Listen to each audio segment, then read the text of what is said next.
شکریہ جناب اسپیکر. جون کا مہینہ شدید گرمی اور پاکستان کے ایوانوں میں غریب دوست اور غریب دشمن، غریب پرور اور غریب کش کے الفاظ کا تکرار. لیکن شاید ہمیں احساس نہیں کہ پاکستانی عوام لفاظی کے اس جنگ سے اب اکتا چکے ہیں. پاکستان کے لوگ حقائق جاننا چاہتے ہیں، ہم سے بھی اور ہمارے ان دوستوں سے بھی. جناب اسپیکر، میں 2021-22 کے بجٹ کے اعداد و شمار کے گورکھ دندے میں نہیں پڑنا چاہتا. اقتصادیات کے رموز کے ماہرین دونوں اطراف موجود ہیں اور انہوں نے کافی وقت سے اس پہ اپنے خیالات کا اظہار کیا ہے. میں صرف اتنا جانتا ہوں کہ اس طرف سے 30 سال مسلسل غریب دوست کے دعوے ہوتے رہے. اگر انہوں نے غریب دوستی کا مظاہرہ کیا ہوتا، اگر انہوں نے ان 30 سالوں میں غریب پروری کا مظاہرہ کیا ہوتا تو آج پاکستان میں کروڑوں لوگ، 40% کی آبادی غربت کے لکیر کے نیچے زندگی گزارنے پہ مجبور نہ ہوتی. جناب اسپیکر، پاکستان میں غربت کے مظاہر اور جو اس کا سوشل امپیکٹ ہے پور اکانومی کا، وہ کسی سے پوشیدہ نہیں. میں اکنامک انڈیکیٹرز کی بجائے سوشل انڈیکیٹرز پہ آپ کی توجہ چاہتا ہوں. جناب اسپیکر، قوت خرید سے لے کے کروڑوں انسان، جس طرح میں نے کہا کہ وہ غربت کے نیچے نہ چاہتے ہوئے بھی زندگی گزارنے پہ مجبور ہیں. یہ خبروں میں ہمارے سامنے سے تہلکہ خیز خبریں سننے میں آتی ہے کہ ایک انسان نے مجبور ہو کے اپنے جگر گوشوں کو قتل کرنے کے بعد خودکشی کر لی، پھر بھی ہمیں احساس نہیں ہوتا. 40% تک سٹنٹڈ گروتھ، جس کا مطلب یہ ہے کہ کروڑوں بچے ذہنی اور جسمانی طور پہ معذور پیدا ہوئے، پھر بھی یہ باتیں ہماری ضمیر کو جھنجھوڑ نہیں کر سکتی. جناب اسپیکر، میں معیشت کے اسباب پہ بات کرنا چاہتا ہوں کہ جب تک ہم اس کو حل نہیں کریں گے، ہمیں جب تک اسباب کا پتہ نہیں ہوگا تو علاج کرنے کی بجائے مرض میں اضافہ ہوگا. جناب اسپیکر، آپ کو معلوم ہے کہ آزادی اور خود مختاری کے لیے خود مختار معیشت کی ضرورت ہوتی ہے. ہماری معیشت گروی رکھی گئی بین الاقوامی اداروں کے پاس، اور ہمیں ایک ایسے وش سائیکل میں جس میں ہماری آزادی چھینی گئی، جس میں ہم سے فیصلوں کا اختیار چھینا گیا، ہمارے اوپر فیصلے مسلط کیے گئے. اس کی بنیادی وجہ یہ ہے کہ پچھلے ادوار میں ہماری معیشت کو غلام بنایا گیا. اب یہ چاہتے ہیں، ہمیں وینٹیلیٹر پہ ملی ہوئی اکانومی ملی ہے، اور یہ ہم سے چاہتے ہیں کہ وہ مریض اٹھ کے اپنے پاؤں پہ کھڑا ہو اور پھر بھاگنا شروع کر دے. کیسے ہو سکتا ہے؟ 30-40 سالوں سے، بلکہ اس سے بھی زیادہ، کوما کی حالت میں پڑی ہوئی اکانومی، جو کہ وینٹیلیٹرز پہ چل رہی تھی، جو کہ خیراتوں پہ، قرضوں پہ اور امدادوں پہ چل رہی تھی، آج ہم سے ایکسپیکٹ کر رہے ہیں کہ 3 سال میں آپ اللہ دین کا چراغ ہے، یہ سب کچھ بدل دیں. کیسے ہو سکتا ہے؟ کیسے ممکن ہے؟ ہمیں وہ پاکستان یاد ہے جب ہم پہ فیصلے مسلط کیے جاتے تھے، ہم پرائی جنگوں کا ایندھن بنے، ہماری سرزمین کو استعمال کیا گیا. پاکستان کا نام اتنا بدنام ہوا کہ پاکستانیوں کے ساتھ باہر کے ممالک میں رہنے پہ کوئی آمادہ نہیں تھا. پاکستانی پاسپورٹ کا جو حشر ہوا، پوری دنیا کے ایئرپورٹس گواہ ہیں، اور ہمارے ایک سابقہ وزیر اعظم بھی اس بات کے گواہ ہے کہ جو کچھ ہمارے پاسپورٹوں کے ساتھ اور پاکستانیوں کے ساتھ ہوتا رہا. پاکستان کا وقار جس طرح مجروح کیا گیا، لیکن ہمیں ابھی بھی احساس نہیں ہے. انہیں تو یہ چاہیے تھا، اخلاق جرات کا مظاہرہ کرنا چاہیے تھا کہ ہم غلطیوں کا احساس کرتے، اعتراف کرتے، قوم سے معافی مانگتے اور کفارے کے لیے آتے۔ ہم آج بھی تیار ہیں کہ آپ کو میثاق معیشت ہو، میثاق جمہوریت ہو، اس ملک کے اس دلدل سے نکالتے ہیں، کیونکہ یہ ہمارا ہم سب کا فریضہ ہے۔ ڈیوائڈ کے اس طرف کے بیٹھے ہوئے بھی پاکستانی ہیں، ہم بھی پاکستانی ہیں، لیکن اگر آپ غلطیوں کا احساس نہیں کریں گے، آپ اپنی غلطیاں نہیں مانیں گے، جو جرم کے مرتکب ہوئے ہیں اس کو اپنے قوم کے سامنے اس کا اعتراف نہیں کریں گے، کس طرح ہم آپ کو اعتماد کر سکتے ہیں؟ اعتماد تب بحال ہوگا کہ جو کچھ اس قوم کے ساتھ ہوا اور جس وشوت سائیکل میں کس طرح ہم قرضوں سے نکلے، ہماری معیشت کا آدھا حصہ تو قرضوں میں چلا جاتا ہے، ان کی قسطوں میں چلا جاتا ہے۔ ہم اگر یہ قرضے نہیں لیں گے تو یہ ملک تو اس وقت بھی فیلڈ سٹیٹ کا نام کما چکا تھا، یہ ملک تو اس وقت بھی مرسنری سٹیٹ کا نام کما چکا تھا، کیونکہ ہم نے اکانومی پہ توجہ نہیں دی۔ واحد اکانومی جو یہاں پہ ابھری وہ وار اکانومی تھی۔ جو چیز ہم ایکسپورٹ کرتے وہ ٹیررزم، ایکسٹریمزم، منشیات کے علاوہ ہم کیا ایکسپورٹ کرتے تھے؟ آپ مجھے بتائیں، بجائے اس کے کہ ہم اس کی مذمت کرتے، مزاحمت کرتے، ہم اس کا حصہ بنے۔ ہم نے کئی بین الاقوامی ذمہ دار فورمز پہ اعتراف ہمارے ذمہ داروں نے کر لیا اور اعتراف جرم کر لیا، جس کی وجہ سے آج بھی FATF کی تلوار ہمارے سروں پہ لٹک رہی ہے۔ جناب اسپیکر، یہاں پہ بات ہوئی KP حکومت کی، سابقہ PTI کی۔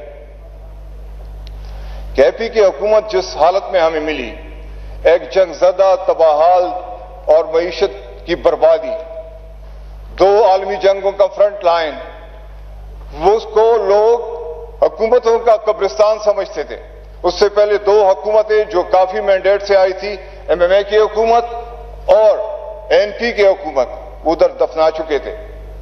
ہمارے خلاف یہ تاثر تھا کہ ہم بھی PTI کی حکومت KP میں دفن ہو جائے گی، کیونکہ KP حکومتوں کا قبرستان۔ لیکن بہترین قانون سازی، بہترین حکمرانی، گڈ گورننس اور خان صاحب کی کڑی نگرانی کی وجہ سے ہم امپلیمنٹ کر سکے ریفارمز کو، اور ہم نہ صرف واپس آئے بلکہ 2/3 میجارٹی سے ہو کے آئے۔ کہتے ہیں کہ اگر ہمیں ملا ہوتا KP تو ہم اس کو جنت بنا دیتے۔